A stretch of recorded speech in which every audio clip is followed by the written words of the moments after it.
Bismillahirrahmanirrahim. Assalamualaikum warahmatullahi wabarakatuh. Alhamdulillah rabbil alamin. Wassalatu wassalamu ala nabiyyina Muhammadin wa ala alihi wa sahbihi ajma'in. Amma ba'd. Kita panjatkan pujian dan syukur kehadirat Allah tabaraka wa taala.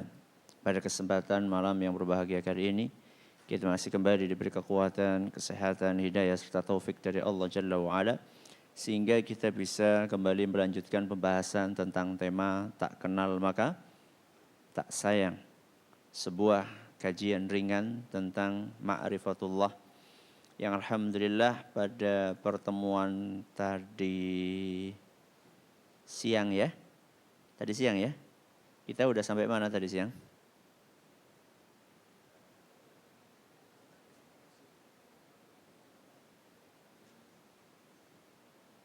Kita udah sampai?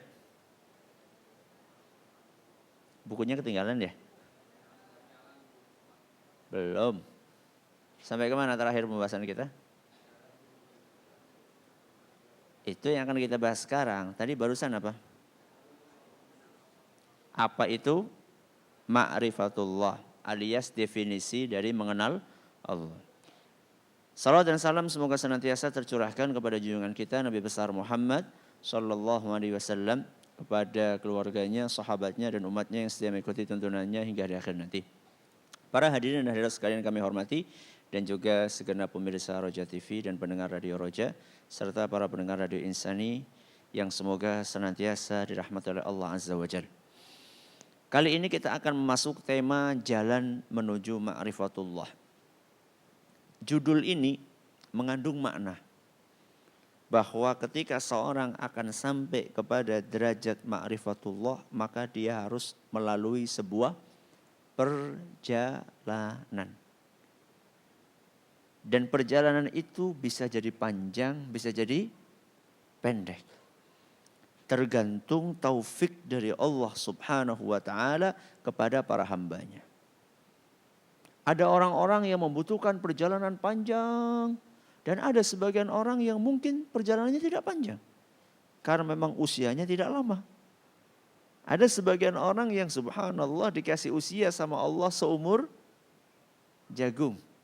Dan ada yang dikasih usia sama Allah sampai 60 tahun, 70 tahun dan seterusnya.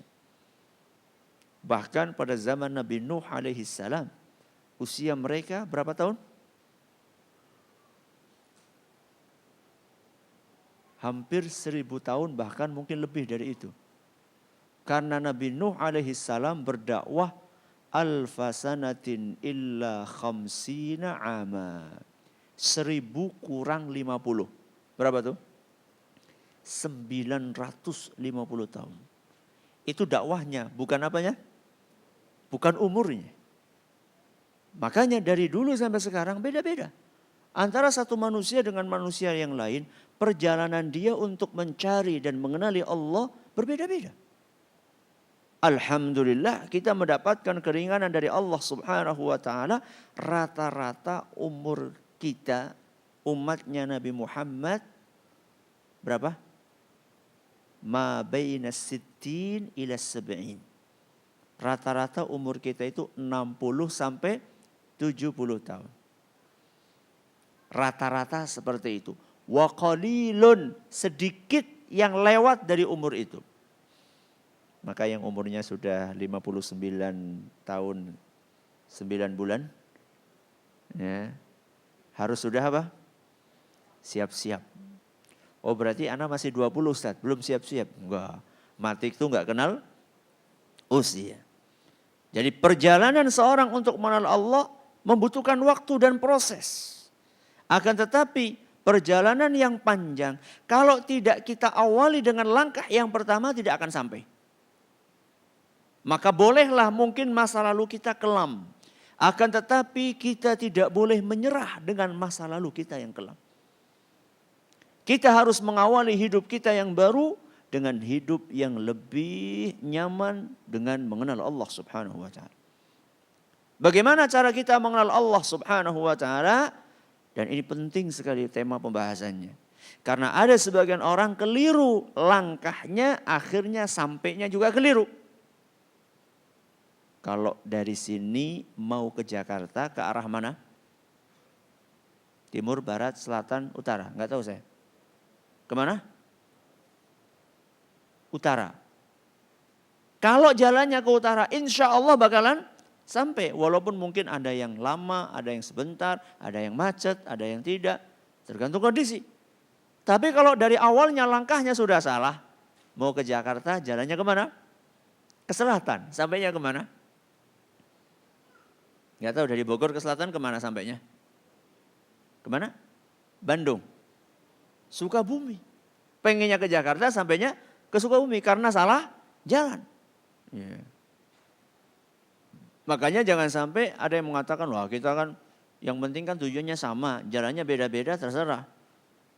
Ya, nggak bisa. Dalam agama kita jalannya juga diatur. Kalau pengen sampai ke sana jalannya ini, kalau nggak mau pakai jalan ini nggak sampai-sampai. Nah, jalan untuk menyampaikan kita kepada Allah Subhanahu wa taala, mengenalkan kita kepada Allah, kata Imam Ibnu Qayyim Al-Jauziyah, ada dua. Silakan buka halaman 45. Udah ketemu? Ya. Yang pertama, apa kata beliau? Memahami dan meresapi Al-Quran dan hadis Nabi SAW. Ini jalan yang pertama.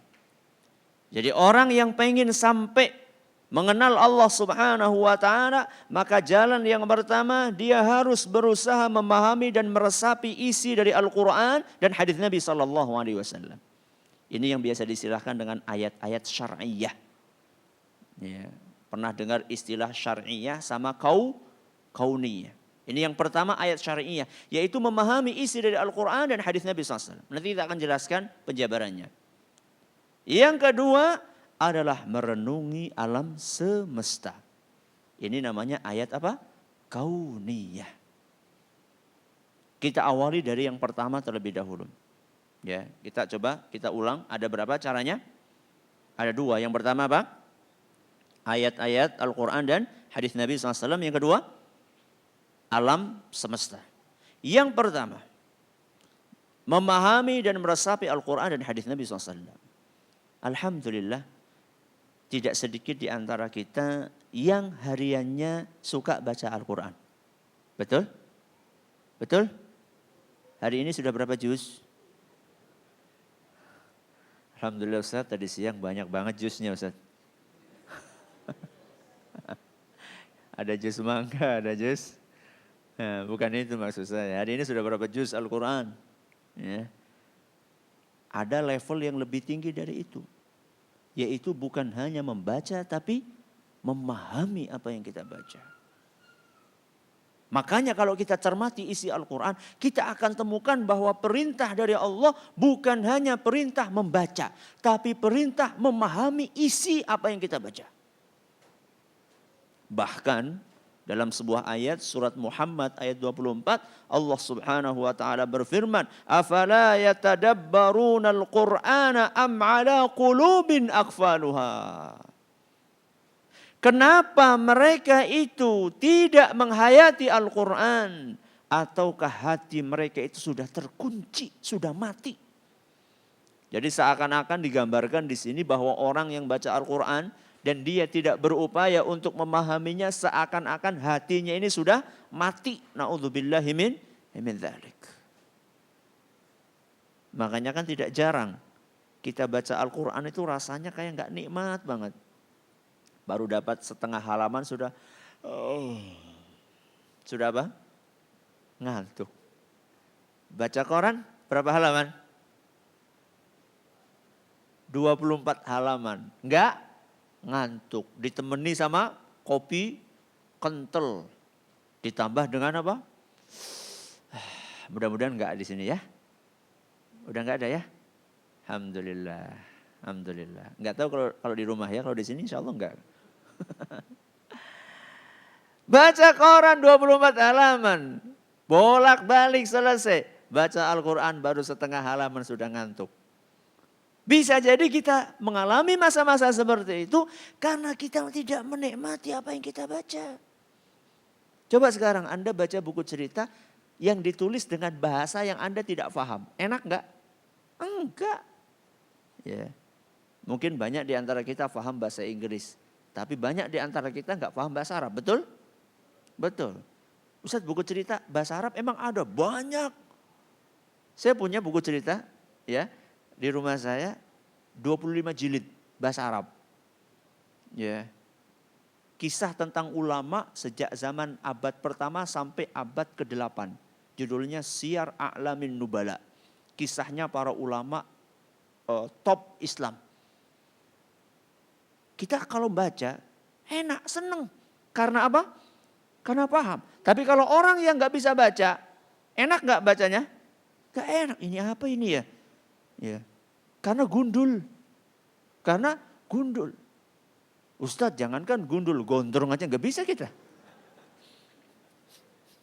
Makanya tolong ya, nanti malam ini ada kesempatan untuk membenarkan bacaan gondrong kita. Bacaan surat Al-Fatihah. Kesempatan, kapan lagi? Ya, Ustadz jadi ketahuan, gak bisanya. Alhamdulillah ketahuan daripada gak ketahuan. Ya. Jadi perintah dalam Al-Quran adalah bukan hanya kita membaca tapi juga memahami isinya. Kenapa kita perlu memahami isinya? Karena di dalam Al-Quran Allah Subhanahu wa ta'ala mengenalkan kepada kita tentang Dia. Makanya masih ingat tadi siang kita katakan bahwa setiap halaman Al-Quran pasti ada apanya? Ada nama Allah. Pasti. 1, 2, 3 bahkan mungkin sampai 10. Maksudnya apa? Supaya kita bisa kenal Allah itu siapa. Saya bawa contoh satu ayat. Anda buka halaman 50. Ketemu? Di situ saya bawakan sebuah firman Allah Subhanahu wa taala yang termaktub dalam surat Al-Hijr ayat 49 sampai 50. Ini ayat orang yang tidak memahaminya akan kebingungan. Kenapa? Allah berfirman, Nabi ibadi, kabarkan wahai Muhammad kepada para hambaku. Muhammad kasih tahu para hambaku. Anni anal ghafurur rahim. Kasih tahu sama mereka bahwa aku ini al-ghafur. Apa al-ghafur? Maha pengampun. Ar-rahim. Apa ar-rahim? Maha penyayang. Ya, mau dikasih pengasih penyayang, yang penting intinya adalah sayang. Kasih tahu wahai Muhammad, aku ini adalah maha pengampun, maha penyayang. Lihat ayat berikutnya. Apa bunyi ayat berikutnya? Wa anna azabi huwal azabul alim. Akan tetapi juga kasih tahu sama mereka, wahai Muhammad, bahwa siksaanku itu sangat pedih. Kalau orang baca sekilas, kelihatannya kontradiktif enggak? Sebelumnya bilang sayang, setelah itu bilang kalau nyiksa siksaannya pedih. Loh, masa sayang nyiksa? Itu kan kalau menurut kita mungkin enggak masuk akal. Masa orang sayang terus nyiksa? Siksa kalau nyiksa ya enggak sayang dong. Masa sayang dan nyiksa? Ya. Orang yang membaca sekilas dia akan kebingungan. Kenapa? Karena dia tidak mentadaburi isi Al-Quran. Terus bagaimana Ustadz kita bisa memahami? Silakan buka halaman 51. Supaya kita tahu bagaimana sayangnya Allah kepada kita. Pertama, Allah Subhanahu wa ta'ala.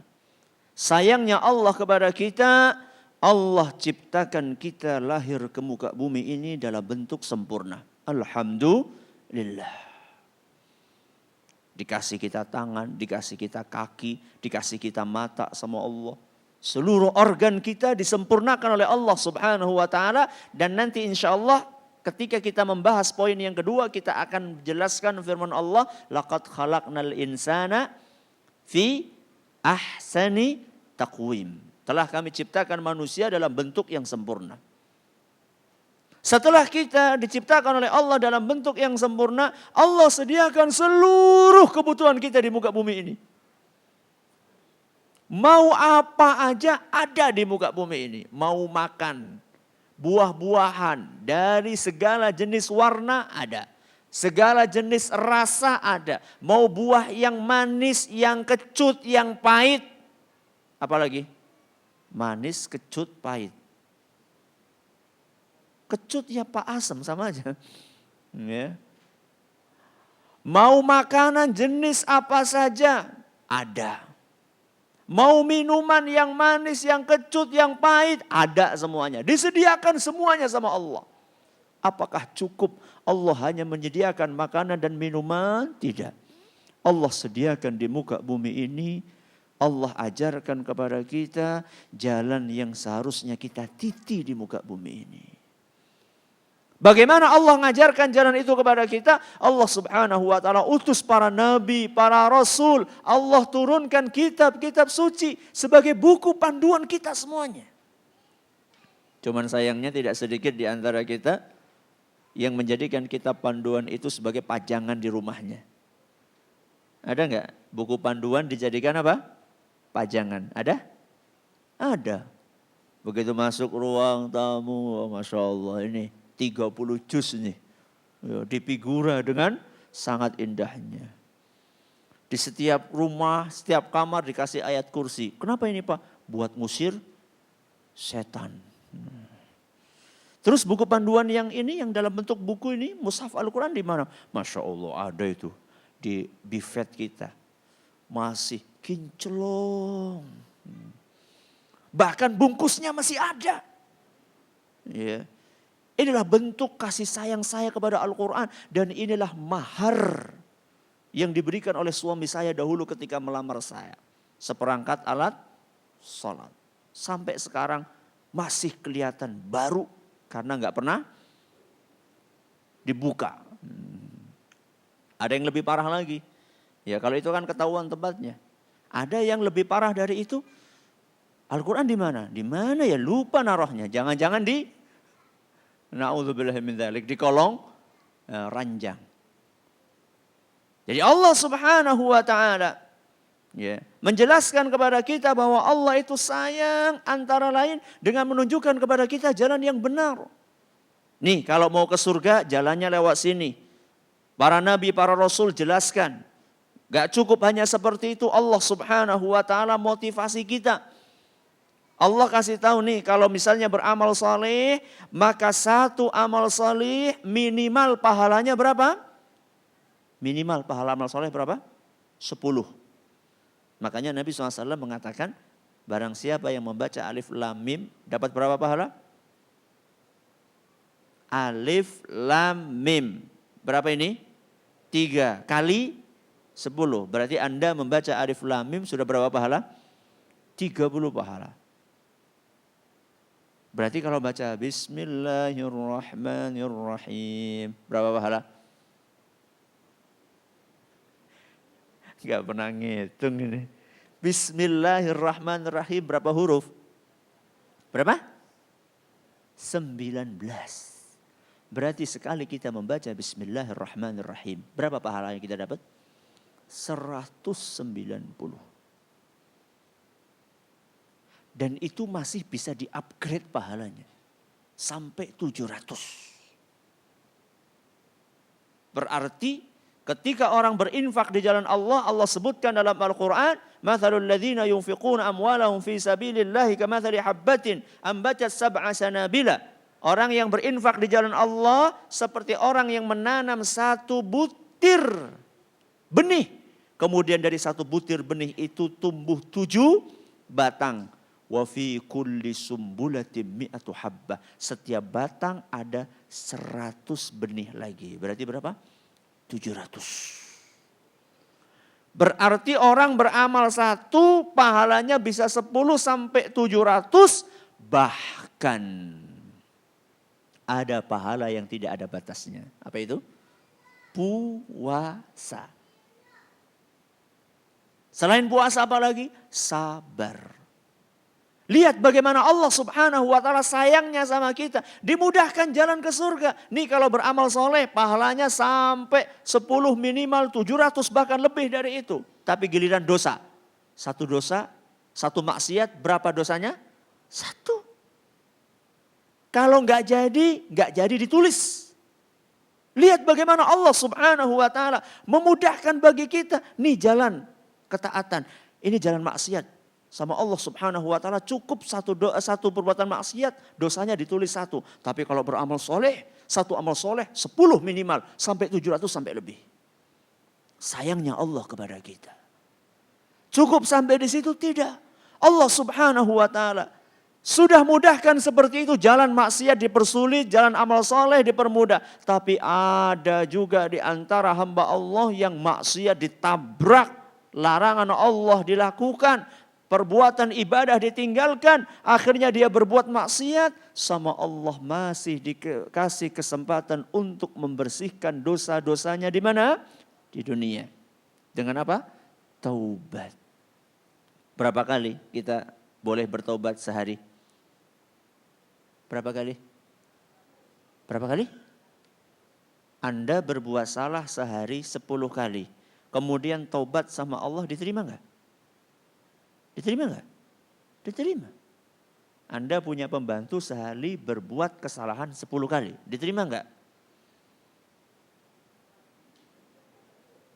10 kali apa itu maksudnya ya? Pagi jam 7. Karena maaf mungkin tingkat pendidikan yang rendah, enggak punya pengalaman, ya jarang kerja karena turun dari gunung ya, orang gunung. Ya, kemudian nyuci piring 1 jam 7 pecah. Nanti jam 9 nyuci gelas pecah lagi. Sampai jam 4 sore 10 perangkat Anda pecah. Dimaafin? Senyum kan? Senyumnya senyum apa? Gak mungkin Ustaz 10 bisa-bisa rugi seminggu habis itu. Tapi kita berapa kali minta maaf sama Allah? Kita mau 10, mau 100, mau 1000 kali akan diterima sama Allah subhanahu wa ta'ala. Bukan hanya itu. Allah setia menunggu kita siang dan malam. Inna allaha yabsutu yadahu bil-laili liyatuba musi'un nahar. Allah subhanahu wa ta'ala membuka kedua tangannya di malam hari. Menunggu orang yang siang harinya berbuat maksiat untuk bertobat. Hanya malam hari tidak. Wa yabsutu yadahu bin-nahar liyatuba musi'ul lail. Siang hari Allah tunggu kalau malam harinya belum bertobat. Siang harinya Allah tunggu. Anda bisa bayangkan. Ada seorang pembantu, Anda usir karena memecahkan 10 gelas. Dia minta maaf, gak ada terima sudah pulang nih, kasih pesangon. Tahu-tahu dia pulang jam 4, jam 2 malam ketok-ketok pintu. Tok, tok, tok, tok, tok, tok, tok, tok. Bolak-balik, tok, tok, tok, tok. Ini siapa malam-malam jam 2 masuk. Tahu-tahu sambil kucek-kucek mata, buka pintu, ternyata apa? Pembantu kita. Dan dia bilang, maaf Tuhan, aku mau minta maaf. Gimana, dimaafin enggak? Hah? Malah justru akan disemprot habis. Coba kalau kita minta maaf sama Allah jam 2 malam. Diterima enggak? Jam 1 diterima sama Allah subhanahu wa ta'ala. Bahkan itu waktu yang favorit untuk minta ampun kepada Allah azza wa jalla di sepertiga malam yang terakhir. Begitulah sayangnya Allah. Padahal seandainya kita enggak taubat, Allah rugi apa enggak? Enggak. Jadi jangan dipikir kalau misalnya kita enggak taubat kemudian Allah jadi rugi. Enggak, Allah enggak butuh sama kita. Terus kenapa Allah tunggu kita siang dan malam untuk bertobat? Sayang sama kita. Apa hanya taubat saja Ustaz caranya kita menghapus dosa? Enggak, ada yang lainnya. Saya pernah menyampaikan kajian judulnya pelebur dosa. Nah, Anda bisa cari di YouTube ya, pelebur dosa atau penggugur dosa. Saya lupa. Saya sebutkan di situ ada 3 hal. Yang pertama taubat, yang kedua amal soleh, yang ketiga musibah. Untuk membersihkan dosa Allah kasih kita 3 alternatif. Kalau gagal pakai taubat masih bisa pakai amal soleh. Kalau gagal pakai amal soleh masih bisa pakai musibah. Hatta syaukata yushakuha kata Nabi SAW. Cuma dengan kita tertembus atau kecocok itu apa sih ya? Tertusuk. Ya. Kok agak sulit ya bahasa Indonesia ya. Yeah. Tertusuk duri. Ibu-ibu lagi motongin bunga apa? Yang banyak durinya? Bunga mawar. Tertusuk duri 1. Illa kafarallahu biha min khataya. Allah akan ngurangi dosa kita dengan satu duri tadi. Allahu Akbar. Ya. Allah sayang banget sama kita. Sudah diiming-imingi pahala. Sudah ditakut-takuti dengan dosa. Masih berbuat dosa sama Allah subhanahu wa ta'ala. Dikasih kesempatan untuk membersihkan di dunia. Mau pakai cara ini, cara ini, cara ini. Tapi ada hamba-hamba Allah yang tetap sudah dikasih kesempatan, nggak mau dia memanfaatkan kesempatan itu, maka orang-orang yang seperti inilah yang akan mendapatkan siksaan Allah yang super pedih. Karena siksaan yang paling ringan di neraka, masih ingat apa itu? Saya sampaikan pada acara Muflen yang di Rancamaya, masih ingat? Orang yang di bawah kedua telapak kakinya diletakkan bara api sampai otaknya mendidih. Itu siksaan yang paling ringan. Kenapa kau disiksa seperti itu? Karena sudah dikasih kesempatan sama Allah.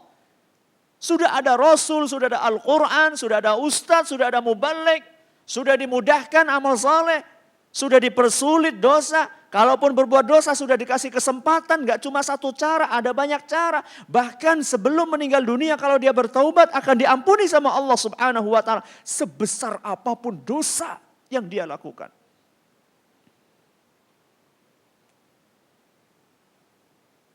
Kata Allah subhanahu wa ta'ala dalam sebuah hadits qudsi, "Lau balagat dhunubuka ananas samai." Seandainya dosamu wahai Bani Adam sampai ke langit. Allahu Akbar. Dosa ditumpuk sampai ke langit. Kalau seandainya kita menghadap kepada Allah dalam keadaan bertaubat, tidak berbuat syirik, akan diampuni sama Allah Azza wa Jalla.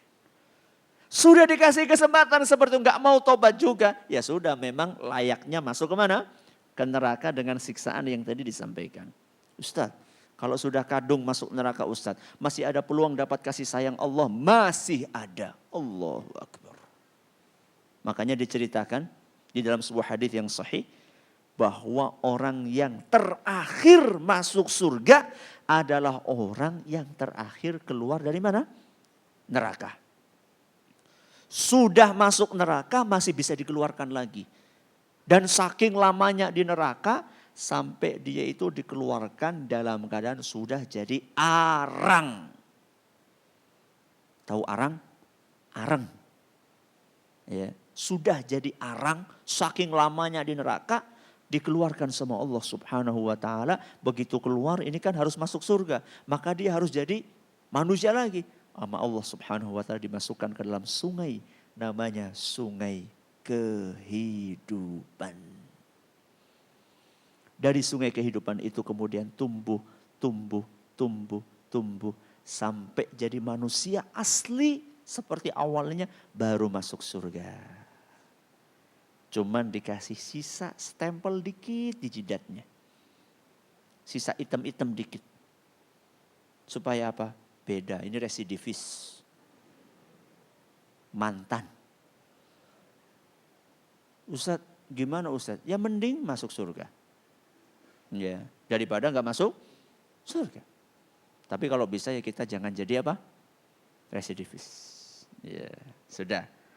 Jadi ini adalah bagaimana Allah mengenalkan hambanya, mengenalkan dirinya kepada hambanya. Apakah hanya mengenalkan dirinya kepada kita supaya kita bisa mengenal Allah? Tidak. Halaman 54. Ketemu? Allah subhanahu wa ta'ala mengenalkan dirinya kepada kita bukan hanya dengan mengenalkan zatnya, sifat-sifatnya. Allah juga mengenalkan kepada kita keindahan syariat Allah. Kenapa Ustadz? Apa hubungannya mengenali indahnya syariat Allah dengan mengenali Allah? Hubungannya keindahan suatu aturan otomatis menunjukkan keindahan yang membuat aturan tersebut. Jadi kalau aturannya indah, pasti yang bikin juga apa? Juga indah. Ya.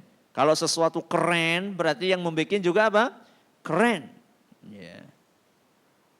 Dan kadang-kadang kita takjub, ya. dengan sebuah lukisan. Wah, bagus banget ini. Ini betul-betul maestro. Akan tetapi kita lupa yang lukis siapa. Selama ini kita melihat aturan Allah Subhanahu wa taala yang begitu sempurna, tapi kita lupa bahwa yang membuat aturan itu lebih sempurna lagi. Di mana Ustaz letak keindahan syariat Allah? Islam yang lintas zaman, lintas waktu, dan lintas tempat. Gak ada aturan seperti Islam. Aturan Indonesia diterapkan di negara lain gak cocok. Aturan Afrika diterapkan di Indonesia gak cocok. Kalau orang Arab, maaf ya, orang Arab itu kebiasaan mereka, ini bukan aturan Islam, orang Arab. Ya, jadi Arab itu tidak mesti identik dengan apa? Islam. Kebiasaan orang Arab, megang kepala tuh biasa. Megang apa? Kepala. Kadang-kadang ketika anak kuliah di Madinah itu, ada orang lewat, ya sambil duduk itu di Masjid Nabawi ngaji gitu baca, tahu-tahu ada orang Arab lewat, dia mungkin karena ada saya, ada teman saya, dia lewat sambil tangannya apa namanya? Bancian itu apa ya? Apa? Bertumpu. Ya jadi sambil lewat sambil tangannya bertumpu di kepala saya. Astagfirullahaladzim. Teman saya yang adik kelas yang baru masuk ke Madinah, dia, Ustadz antum sabar banget, ya udah biasa mereka kayak gitu. Kita mau marah gimana? Tapi kalau itu diterapkan di Indonesia, wow bisa jadi pertumpahan darah. Tapi anehnya mereka itu ada satu kekurangan dan ini hati-hati. Maaf ya, kalau nepuk pantatnya orang Arab, bisa marah besar. Tapi kalau kita di sini gimana?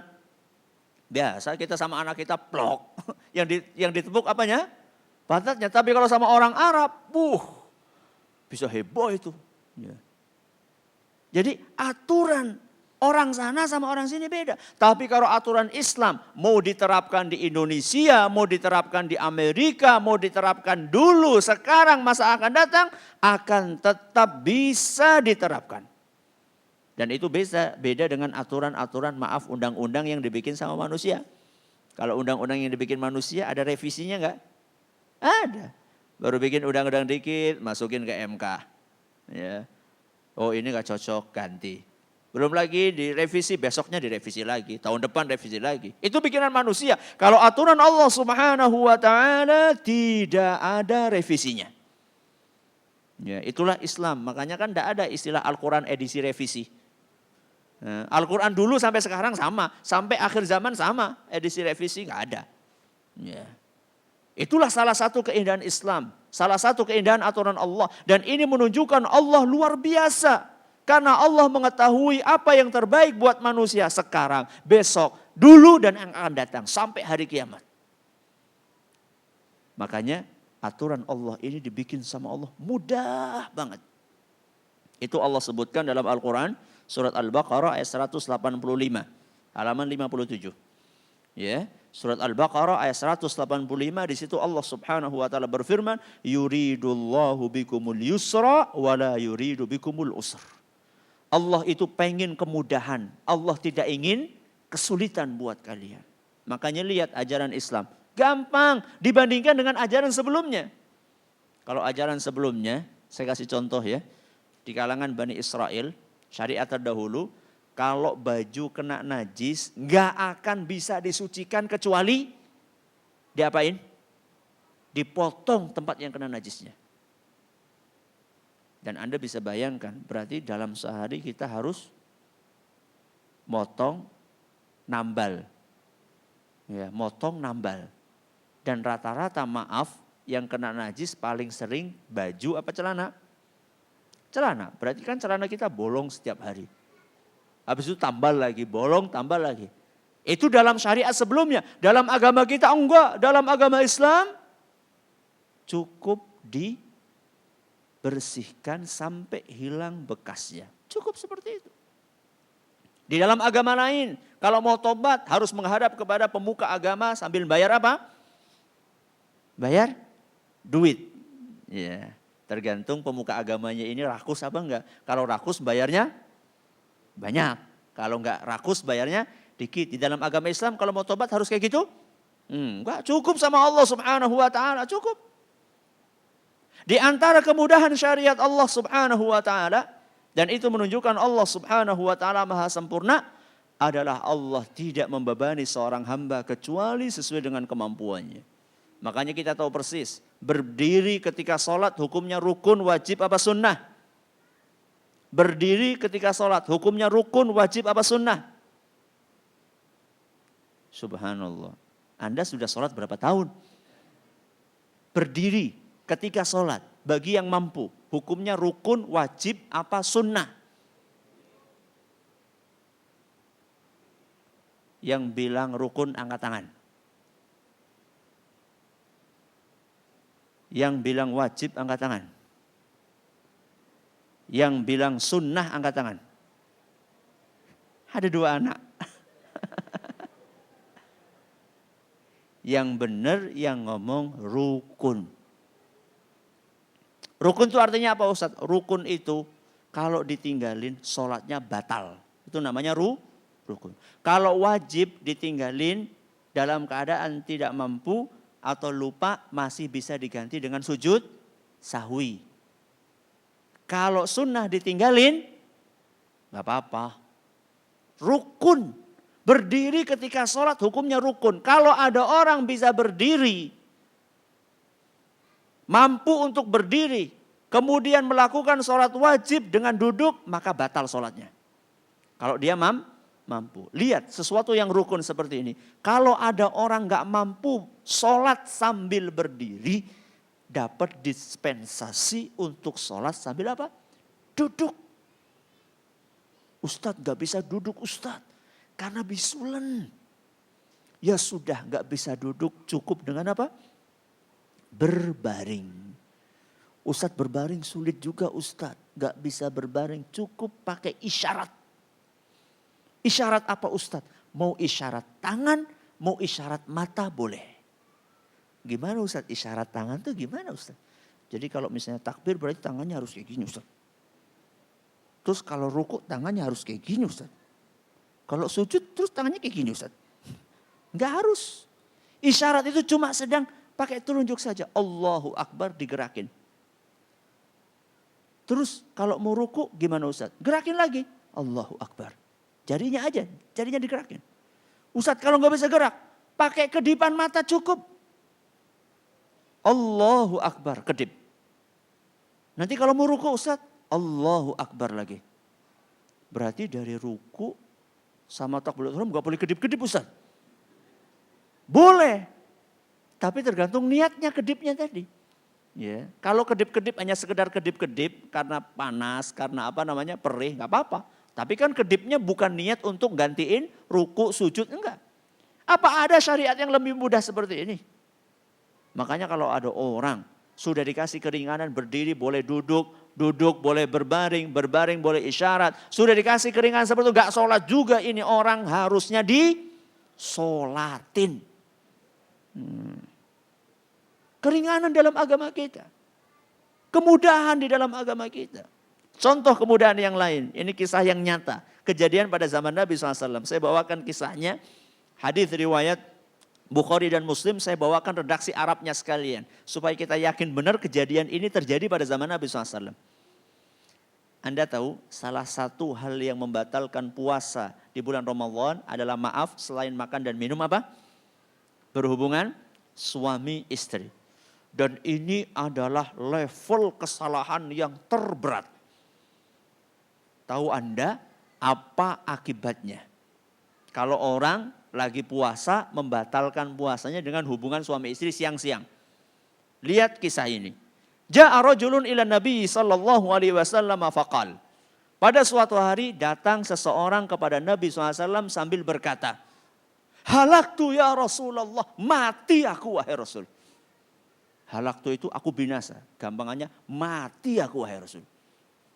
Maka kemudian Rasul kaget dan bertanya, wa ma ahlakak? Apa yang bikin kamu binasa?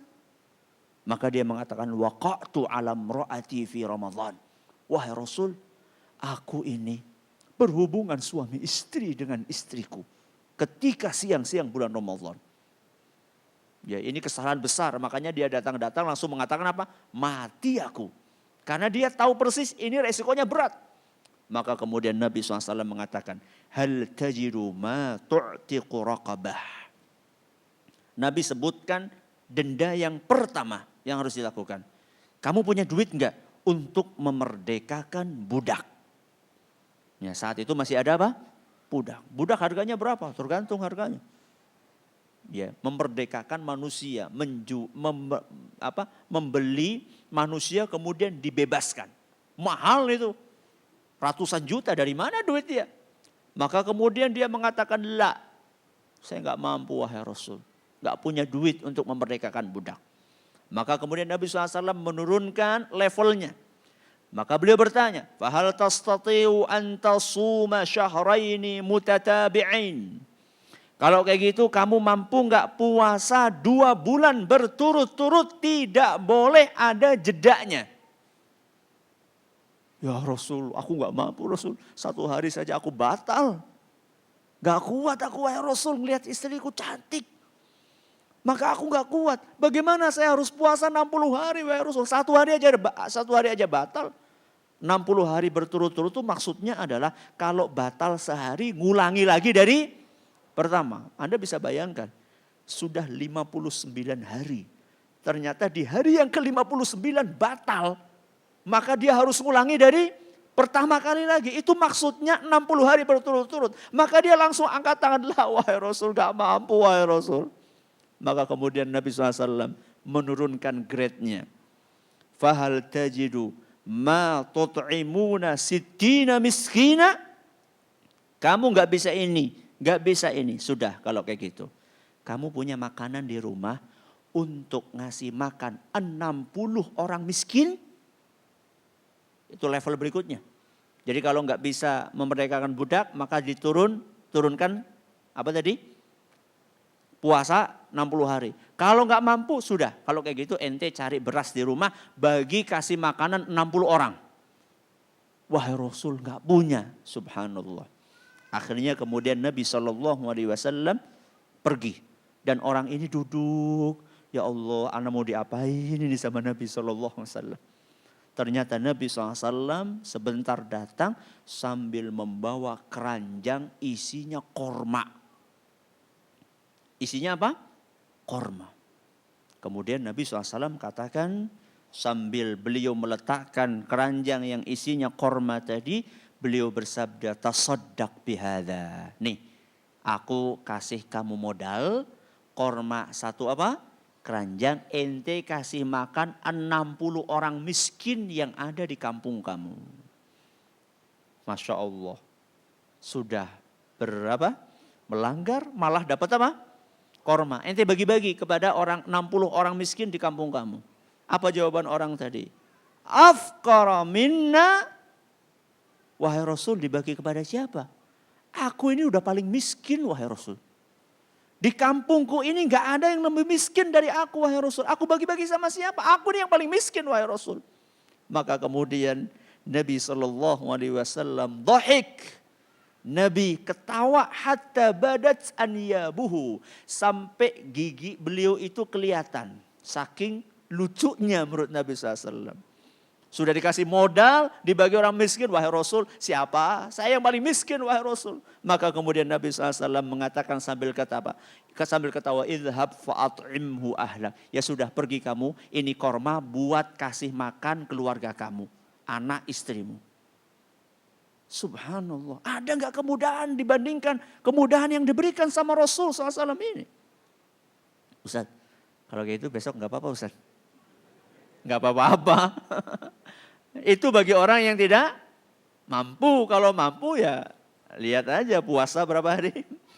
60 hari. Ya. Lihat bagaimana kemudahan ajaran Islam. Inilah langkah yang pertama di dalam mengenal Allah, yaitu dengan merenungi isi Al-Quran dan hadis Nabi SAW. Jalan yang kedua, apa tadi masih ingat? Merenungi apa? Merenungi alam semesta. Jadi setelah kita merenungi Al-Quran, kita masih ada kesempatan merenungi alam semesta. Dan ini Kata Imam Ibnu Hajar Al-Haytami, Al-Allamah Ibnu Hajar Al-Haytami, inilah merupakan jalan yang paling mudah untuk mengenal Allah. Kenapa bisa paling mudah? Karena sesungguhnya alam semesta ini bisa dilihat, bisa didengar, bisa diraba, dan dirasakan oleh panca indera kita. Ya, kita ngelihat gunung, ngelihat laut, itu gampang pakai panca indera kita. Cuman kadang-kadang ada orang ngelihat tapi ngelihatnya meleknya itu melek walang. Apa melek walang? Melek itu ngelihat, walang itu artinya belalang. Apa Ustadz melek walang? Itulah perumpamaan yang disampaikan oleh kiai kami dulu ketika kami masih belajar di pondok. Kata kiai kami, kalian wahai santri-santriku jangan seperti orang yang meleknya melek walang. Ngelihat tapi ngelihatnya seperti ngelihatnya belalang. Apa maksudnya? Maksudnya punya mata, tapi matanya tidak digunakan untuk merenungi apa yang ada di sekelilingnya. Ngelihat gunung cuma ngelihat saja. Ngelihat laut cuma ngelihat saja. Tidak berpikir siapa di balik gunung dan di balik yang menciptakan laut ini. Makanya saya sampaikan di sini, di dalam halaman 67 dan 68, orang itu kalau melihat itu bisa melihat pakai mata kepala, bisa pakai mata akal, bisa pakai mata hati. Mata kepala, mata akal sama mata hati. Contoh, orang ngelihat hutan. Kalau dia ngelihatnya pakai mata kepala, maka oh hijau, oh lebat. Itu kalau pakai mata kepala. Kalau pakai mata akal, maka dia pikir, wah ini di dalamnya ada gaharunya nih. Bisa menghasilkan apa? Duit. Ini mata akal. Kalau pakai mata hati, maka dia akan subhanallah. Indah banget hutan ini. Di dalamnya ada bunga-bunga yang berwarna-warni. Di dalamnya ada binatang-binatang yang luar biasa. Itu pakai mata apa? Hati. Kalau ngelihat lautan bagaimana? Pakai mata kepala. Oh airnya luas, biru. Ya, indah, itu mata kepala. Kalau pakai mata akal bagaimana? Oh di dalamnya ini banyak ikannya mesti. Lumayan ini bisa jadi duit, itu mata akal. Kalau mata hati bagaimana? Mata hati maka dia subhanallah. Luas banget ciptaan Allah subhanahu wa ta'ala ini. Di dalamnya begitu banyak makhluk yang Allah semuanya ciptakan dengan kekuasaan darinya. Ini mata hati. Nah banyak di antara kita cuma mengaktifkan satu mata saja. Cuma mata kepalanya atau cuma mata akalnya saja. Tapi mata hatinya sering tumpul. Apakah kita hanya melihat alam semesta? Enggak, termasuk di dalam tubuh kita sendiri. Ini yang saya janjikan tadi. Ya, wa fi anfusikum afala tubsirun. Dan sungguh di dalam dirimu sendiri, kenapa kalian tidak memperhatikan? Ini dalam surat Az-Zariyat ayat 21. Dari mana kita bisa merenungi kekuasaan Allah di dalam diri kita? Adalah ketika kita membaca firman Allah, laqad khalaqnal insana fi ahsani taqwim. Apa artinya? Kami telah menciptakan manusia dalam ahsan. Ahsan itu apa? Yang paling baik. Jadi bentuk tubuh kita ini paling baik. Dibandingkan makhluk-makhluk yang lainnya yang ada di muka bumi ini. Tadi saya dengar, diceritain sama istri saya, ada seorang suami atau istri yang curhat kepada Ustadz. Ustadz, istri saya ngeluh katanya enggak apa? Katanya enggak cantik ya. Iya benar tadi ada yang curhat kayak gitu? Iya ya. Ustadz, istri saya ngeluh enggak cantik, minder sama yang lain. Subhanallah ibu, bapak. Setidak cantiknya kita, setidak gantengnya kita, masih tetap lebih sempurna dibandingkan makhluk-makhluk yang lainnya. Kalau Anda bapak-bapak merasa kok saya nggak ganteng ya kayak teman saya. Ibu-ibu merasa kok saya nggak cantik ya kayak teman saya. Coba sekali-kali pergi ke Ragunan.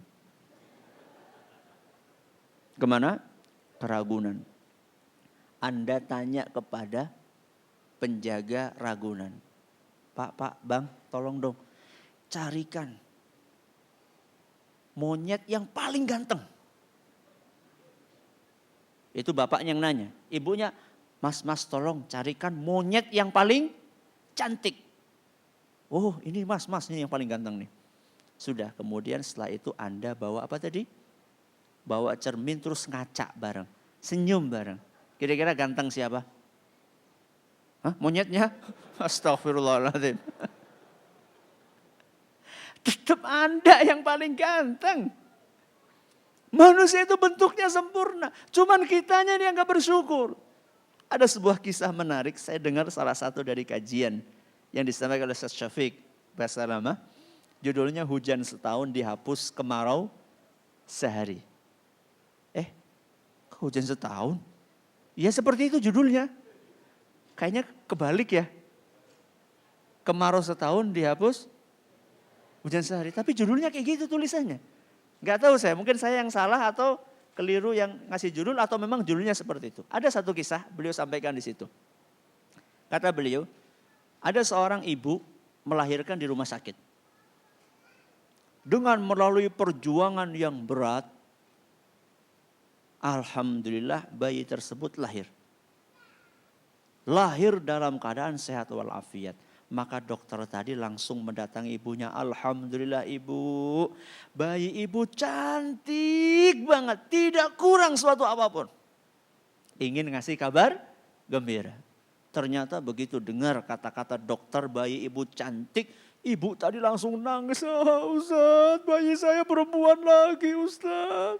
Ini sudah anak yang kelima Ustaz. Istri. Suami saya bilang kalau kamu ngelahirin anak perempuan lagi yang kelima saya ceraikan kamu. Dan anak saya lahirnya perempuan lagi Ustaz. Sudah 5 yang anak saya perempuan. Suami saya pengen banget dapat anak laki-laki. Di sini ada? Ada enggak? Anaknya laki-laki terus. Atau apa? Perempuan terus. Ada? Ada, berarti nasib kita sama. Anak saya 3 laki-laki semuanya, gak tahu ini yang keempat. Ya. Akhirnya dokternya tadi pengen ngasih kabar gembira, ternyata jawaban istrinya seperti itu. Akhirnya udah biar saya yang akan menangani masalah ini.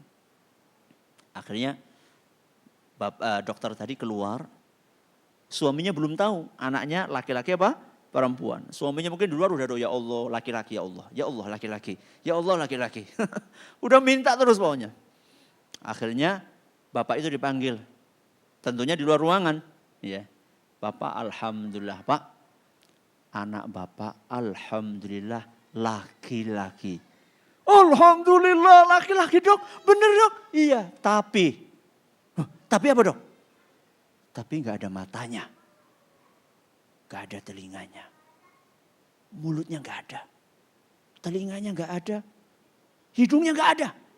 Astagfirullah dok, gimana dong anak saya gak ada matanya, gak ada telinganya, gak ada ininya. Ya gimana lagi? Atau saya ganti gimana, mau gak? Saya ganti bayi yang perempuan tapi sempurna. Ada matanya, ada telinganya, ada mulutnya. Udah gak apa-apa dok perempuan dok, yang penting sempurna. Alhamdulillah Pak, bayi bapak perempuan sempurna. Ya sudah gak apa-apa dok. Orang ini cuma kurang syukur. Kita ini bentuknya paling sempurna di antara makhluk yang ada. Bahkan ketika para ulama menafsirkan ayat ini, laqad khalaqnal insana fi ahsani taqwim. Manusia kami ciptakan dalam bentuk yang paling sempurna dibandingkan makhluk di bumi, apa termasuk makhluk di langit. Ada perbedaan pendapat di antara para ulama. Sebagian ulama mengatakan paling sempurna di antara makhluk yang ada di bumi ini. Dibandingkan gunung, dibandingkan binatang, dibandingkan bunga, manusia lebih sempurna. Ada sebagian ulama yang mengatakan tidak. Allah mengatakan paling sempurna. Berarti seluruh makhluk di langit ataupun di muka bumi ini masih kalah dengan manusia kesempurnaan bentuk fisiknya. Takwim, bentuk fisik. Luar atau dalam Ustadz? Luar dan dalam. Luar dan dalam bentuknya manusia itu sempurna. Kadang-kadang kita merasa ajaib, gunung ini gede, bunga ini indah, kuda ini perkasa. Tapi kita lupa ada yang lebih indah dari itu semua, yaitu bentuk fisik kita. Luarnya contoh. Ya, luarnya kita dikasih sama Allah Subhanahu wa taala jari. Jari ini bisa buat nulis, bisa buat mencengkeram, bisa buat ngelus-ngelus, bisa buat manjat. bisa buat meres, bisa buat apa lagi? Mijet, ya, semuanya bisa pakai tangan kita. Sedangkan tangannya kuda bisa buat apa? Hanya bisa buat berjalan saja. Ya. Ustadz, kera juga bisa Ustadz. Iya, kera bisa. Tapi kan ngelihat tangannya saja kita sudah, serem.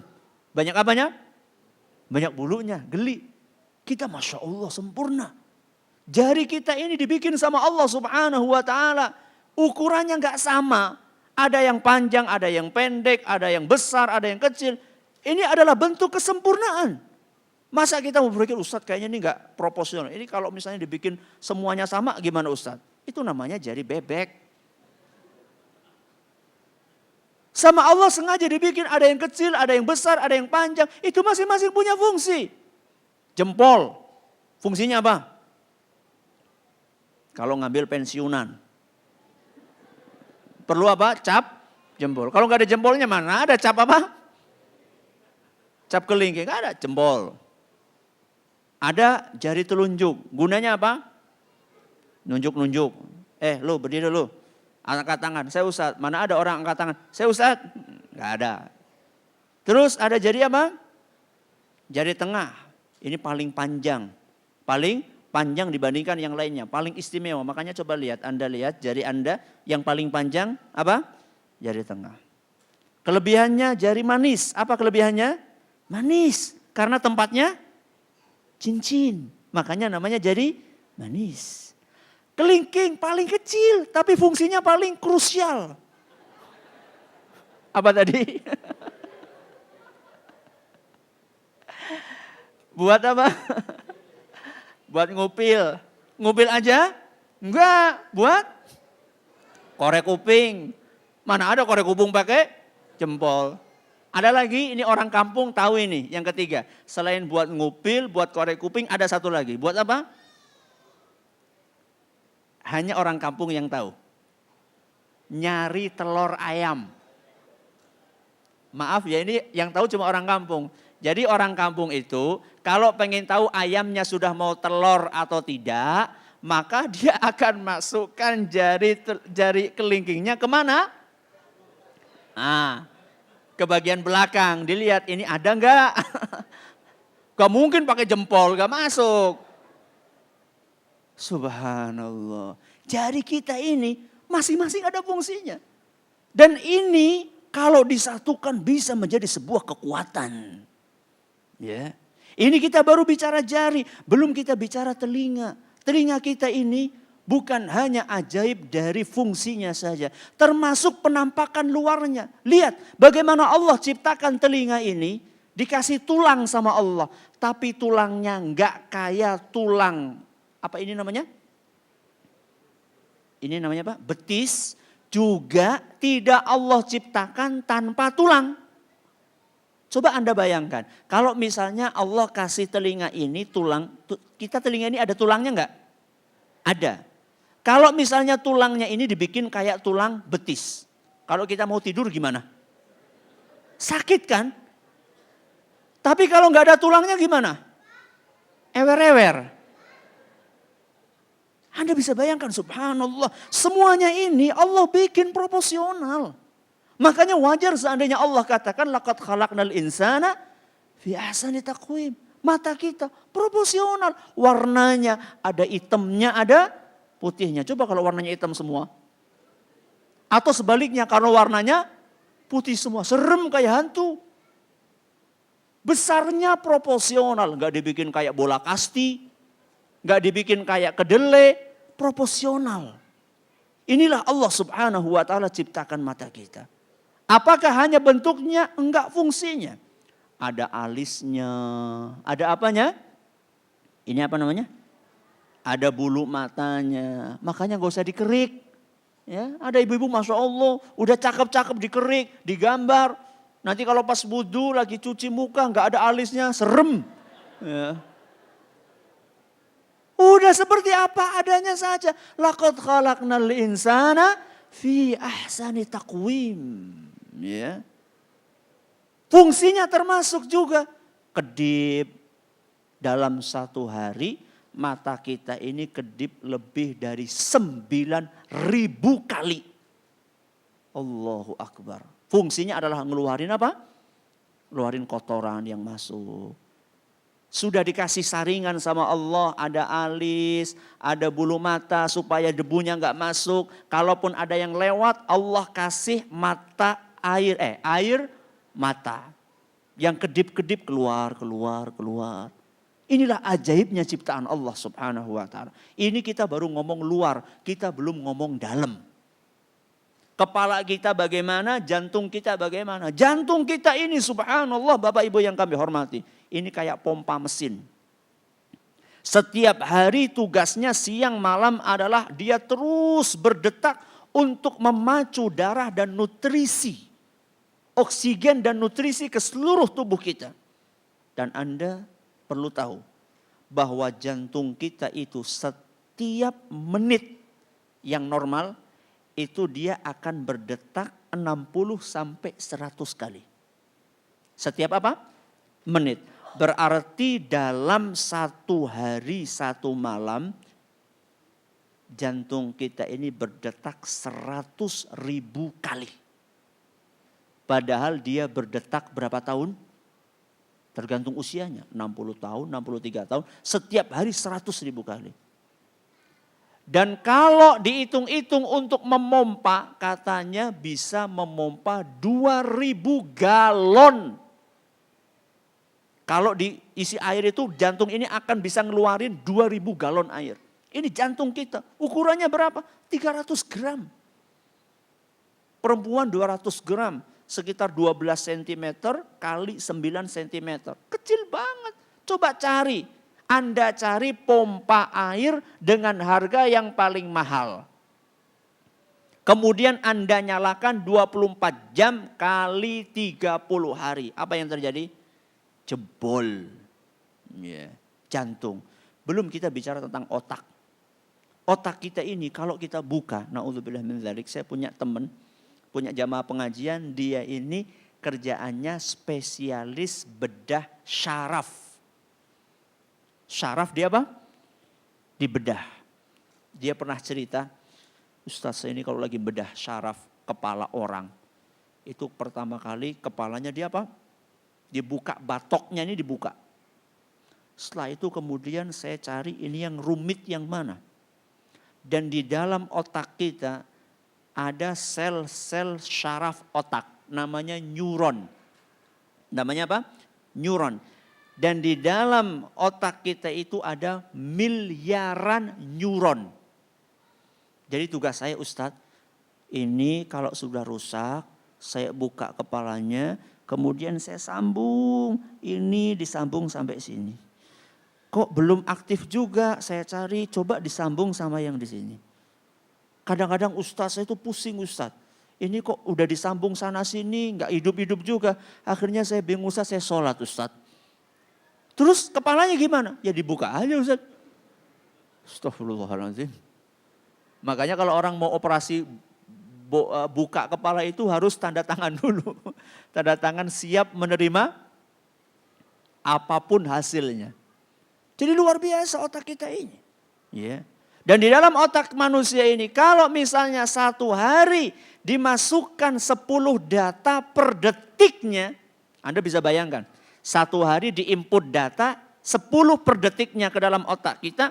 Maka kata para ahli otak kita nggak akan penuh seumur hidup separohnya. Masih ada separuh otak kita kosong. Berarti kalau dibandingkan dengan RAM bikinan manusia nggak ada apa-apanya. Itu RAM jutaan gigabyte. Itulah otak yang Allah bikin buat kita dan ukurannya nggak besar cuma 1,3 kilogram. Subhanallah.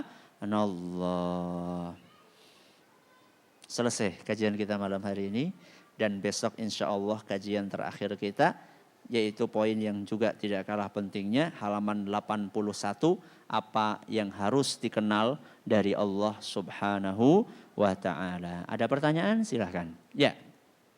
Make.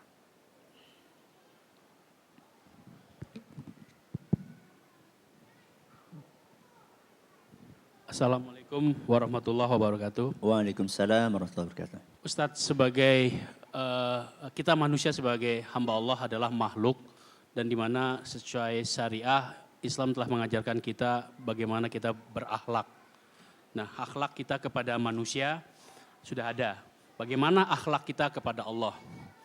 Yang pertama, yang kedua, kalaulah akhlak dan adab itu berbeda, bagaimana adab kita juga, kalaulah akhlak dan adab itu sama, bagaimana adab kita juga kepada Allah, kalaupun berbeda, itu juga bagaimana sesuai dengan syariah. Demikian dari saya. Wassalamualaikum warahmatullahi wabarakatuh. Waalaikumsalam warahmatullahi wabarakatuh. Ini pertanyaan yang bagus.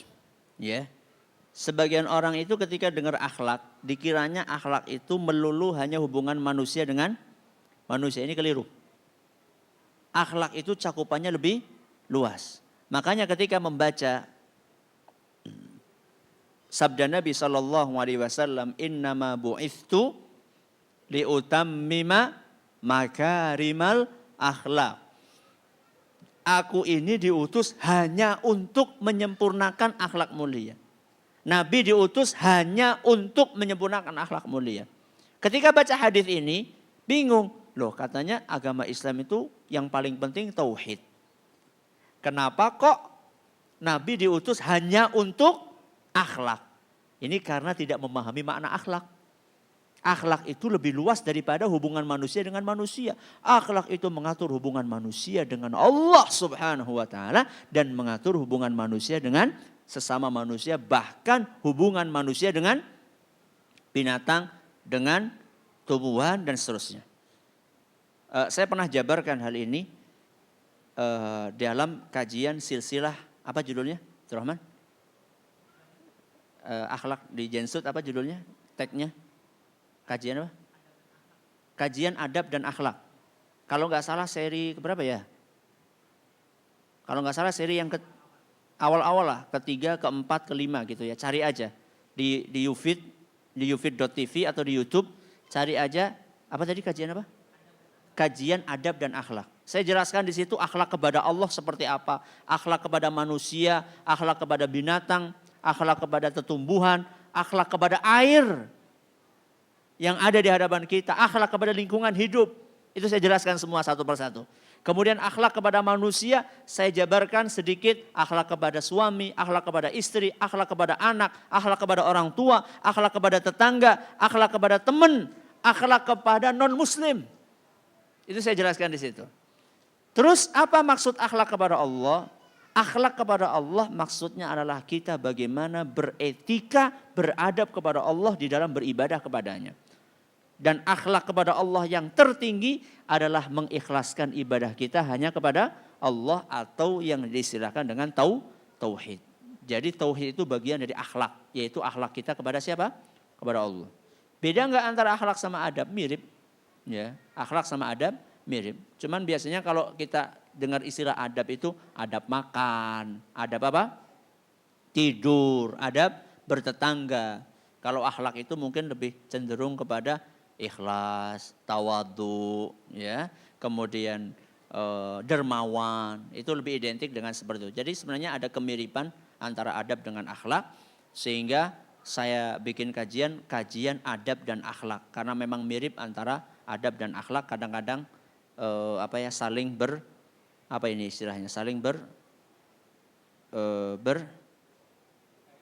terkait, ya, saling terkait antara adab dengan akhlak. Ada yang lain silakan. Ibu-ibunya? Ibu-ibu mungkin? Ada yang ingin langsung, ibu-ibu? Atau ada yang kertas? Tidak ada? Bapak-bapak, ada yang ingin bertanya lagi? Masih ada beberapa menit atau cukupkan saya? Kalau nggak ada, nggak usah dipaksain. Yeah. Ada? Saya. Assalamualaikum warahmatullahi wabarakatuh. Waalaikumsalam warahmatullahi wabarakatuh. Barakallahu fiik. Ustaz, menyinggung tentang Agak dekat lagi yang antum agak dekat. yang kajian yang antum berikan dari tadi pagi sampai malam ini tentang ma'rifatullah. Ma'rifatullah. Kemudian Kemudian tadi juga ada disinggung beberapa contoh tentang bagaimana kita menyikapi kegagalan yang seharusnya menurut kita nggak perlu, maksudnya gitu. Kemudian ada salah satu ungkapan yang seperti ini, Ustadz. Allah memberikan apa yang kita butuhkan, tapi bukan yang kita inginkan. Nah, boleh nggak, maksudnya orang mengungkapkan hal yang seperti itu gitu loh. Kalimat tadi benar nggak gitu ya? Iya. Allah memberikan apa yang kita butuhkan, bukan apa yang Kita inginkan. kita inginkan. Ya. Masih jazakallahu khairan. Allah memberikan apa yang kita butuhkan, bukan yang kita inginkan. Jawabannya Allah memberikan yang kita butuhkan dan yang kita inginkan. Kita pengen istri dikasih sama Allah. Kita pengen anak dikasih sama Allah. Akan tetapi yang lebih pas, tidak setiap yang kita inginkan diberikan sama Allah. Jadi kalau yang kita inginkan banyak yang dikasih sama Allah. Kita pengen rizki dikasih rizki, kita pengen makan dikasih makan, kita pengen sehat dikasih apa? Sehat. Tapi ada beberapa keinginan kita yang tidak dikasih sama Allah. Kenapa? Karena Allah tahu apa yang apa tadi pagi? Yang terbaik untuk kita. Jadi mungkin yang lebih tepatnya adalah dikatakan Allah berikan kepada kita apa yang kita butuhkan dan sebagian dari apa yang kita inginkan. Itu mungkin lebih pas lagi ungkapannya. Ya, ada yang lain silakan. Baik, ada yang lain? Assalamualaikum Ustadz. Waalaikumsalam warahmatullahi wabarakatuh. Menghadapi fenomena pasca Ramadan ini biasa masjid mulai sepi lagi Ustadz. Dan ini suka ada syubhat yang di dalam pergaulan sih lebih sering. Jadi ada pertanyaan seperti ini, manakah yang lebih besar pahalanya? Sholat ibadah wajib di luar Ramadan atau dibandingkan dengan ibadah sunnah di dalam Ramadan. Nah secara umum kan ibadah wajib pahalanya lebih besar daripada sunnah. Tapi ini wajib di luar Ramadan dan sunnah di dalam Ramadan mana yang lebih besar. Dan kalau boleh ada pertanyaan nomor 2, tidak ada hubungannya. Ya. Yang nomor 2 mengenai mencintai Allah. Ada beberapa golongan yang menolak untuk takut kepada Allah. Jadi mereka bilang kita tidak boleh takut kepada Allah, tapi kita harus mencintai Allah bukan karena takut, tapi karena respect, karena menghargai Allah. Nah itu bagaimana pernyataan seperti itu Ustaz? Terima kasih. Terima kasih atas pertanyaannya. Yang pertama, mana yang lebih afdol antara amalan wajib yang dilakukan di luar Ramadan dengan amalan sunnah yang dilakukan di dalam bulan Ramadan? Jawabannya lebih afdol amalan wajib yang dilakukan di luar Ramadan. Karena Allah Subhanahu wa taala berfirman dalam sebuah hadis qudsi di dalam Sahih Bukhari. Allah berfirman, "Wa ma taqarraba ilayya 'abdi bi syai'in ahabba ilayya mimma aftaradtu alaih." Tidak ada suatu amalan yang lebih aku cintai yang dilakukan oleh hambaku melebihi amalan wajib yang dia lakukan. Jadi level wajib itu selalu di atasnya yang sunnah. Mau Ramadan, mau di luar Ramadan. Tapi bukan berarti kita itu meremehkan amalan sunnah di bulan Ramadan. Kalau ada orang sholat sunnah taraweh 1 bulan penuh di bulan Ramadan. Setelah lewat bulan Ramadan, dia tidak sholat wajib di luar Ramadan. Gimana? Salah besar. Lebih baik mana antara orang yang tidak sholat taraweh sama sekali di bulan Ramadan. Cuman di bulan Ramadan dan di luar Ramadan sholat 5 waktunya baik. Bagusan mana? Orang yang menjaga sholat wajib walaupun gak taraweh. Kalau Anda gak taraweh dosa gak? Anda gak sholat taraweh dosa gak? Enggak. Cuman anehnya di negeri kita ini banyak orang yang lebih mementingkan yang sunnah dibandingkan yang wajib. Buktinya apa? Kalau pas lagi taraweh masjid rame banget.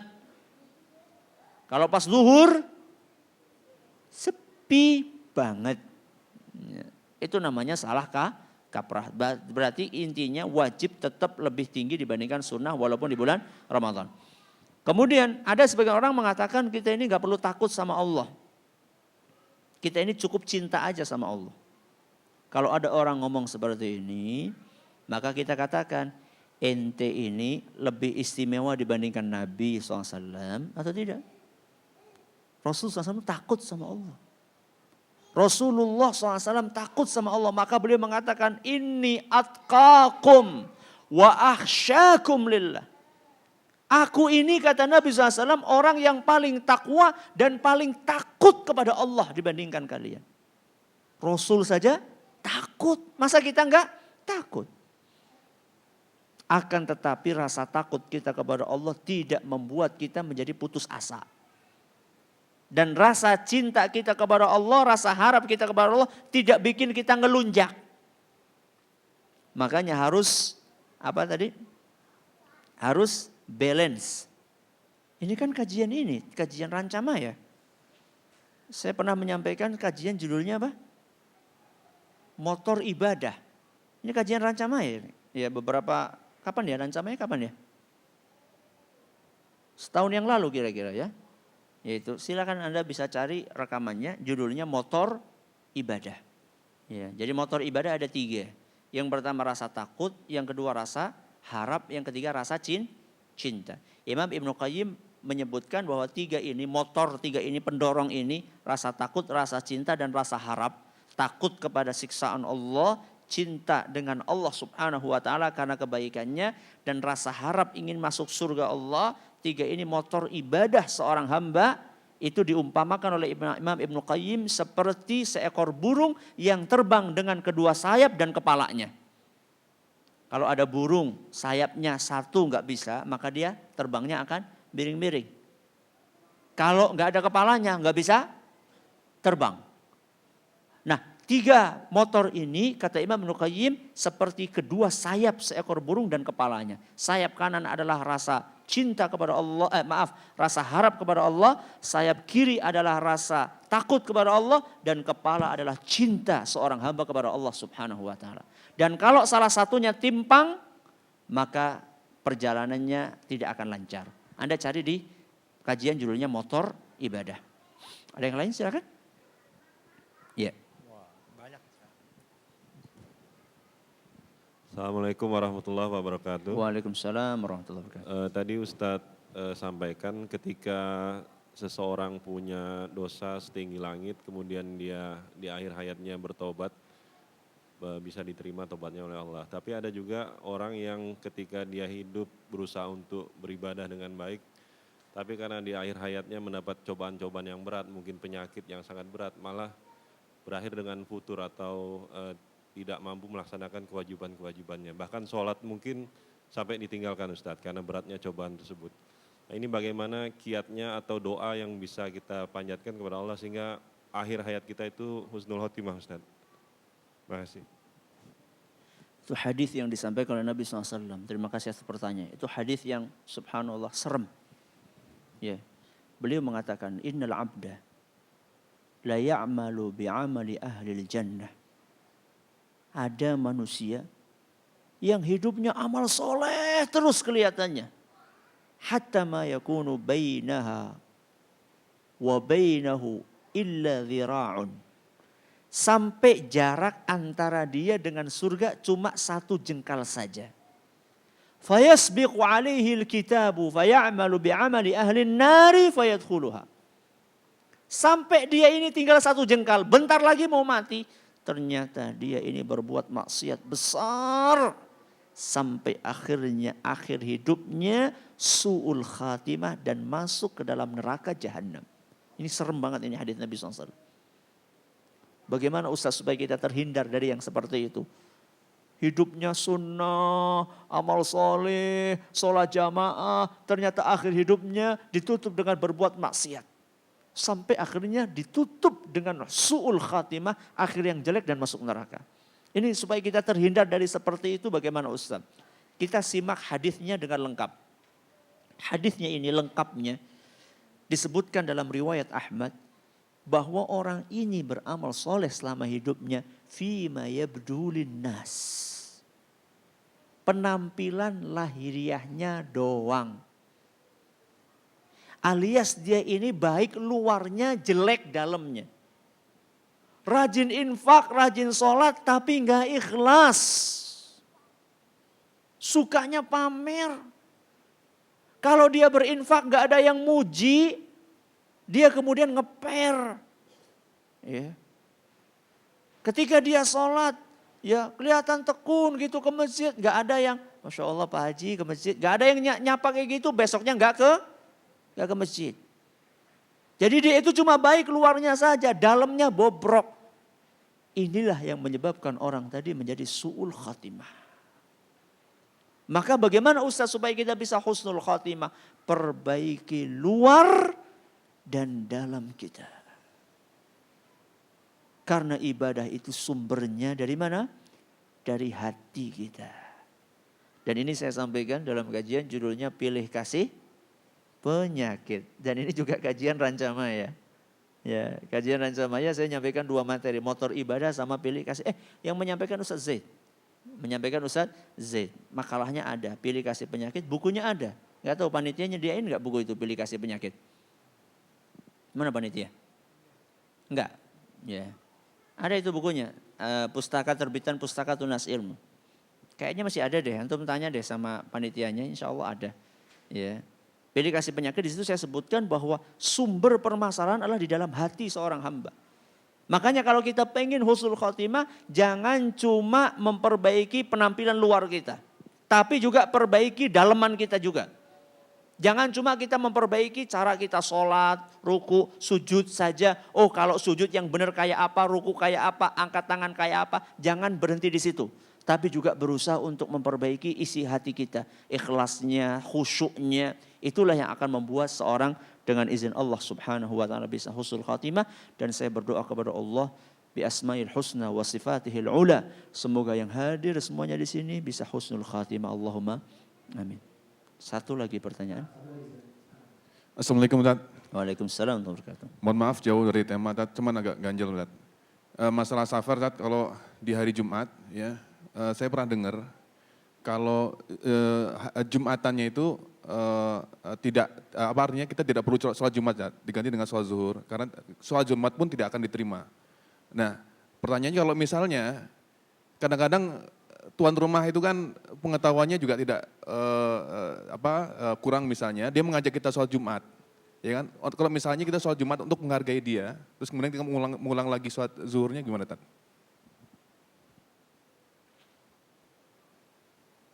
Pertama yang dipermasalahkan oleh para ulama adalah menjamak antara sholat Jumat sama sholat apa? Asar. Kalau Anda safar sholatnya sholat zuhur, kemudian Anda jamak dengan sholat asar, nggak ada masalah. Kalau Anda sholatnya sholat zuhur. Tapi kalau Anda sholatnya sholat Jumat, kemudian Anda jamak dengan sholat asar, itu yang jadi masalah. Sebagian ulama melarang dan sebagian ulama membolehkan. Berarti itu masalah apa? Khilafiyah. Kalau Ustadz bagaimana Ustadz? Kalau saya nyari amannya. Kalau memang ada sebagian membolehkan, sebagian melarang, mendingan hati-hatinya nggak usah di jamak antara Jumat sama asar. Kecuali dalam kondisi mendesak. Itu lain masalah. Ya. Akan tetapi boleh nggak kita ini menghormati orang? Ya udahlah kita buat menghormati orang ini kita sholat Jumat, nanti habis itu kita ngulang lagi sholat duhur. Itu bagaimana? Tanya sama Ustaz Z. Nah ini kan pertanyaan sulit. Anak udah nyampaikan, kalau sulit-sulit jangan tanya ke Ana. Ya tanya sama Ustaz Z. Ya nanti masih ada beliau jatah nanti. Antum tanya sama beliau, kalau udah ketemu jawabannya kasih tahu saya. Bagi-bagi ilmu dong. Wallahu ta'ala alam. Terima kasih atas perhatiannya, mohon atas segala kurangannya. Insya Allah kita akan selesaikan kajian kita pada esok hari. Wallahu ta'ala a'la wa alam. Kita tutup dengan membaca subhanakallahumma wa bihamdika asyhadu an la ilaha illa anta astaghfiruka wa atubu ilaik. Assalamualaikum warahmatullahi wabarakatuh.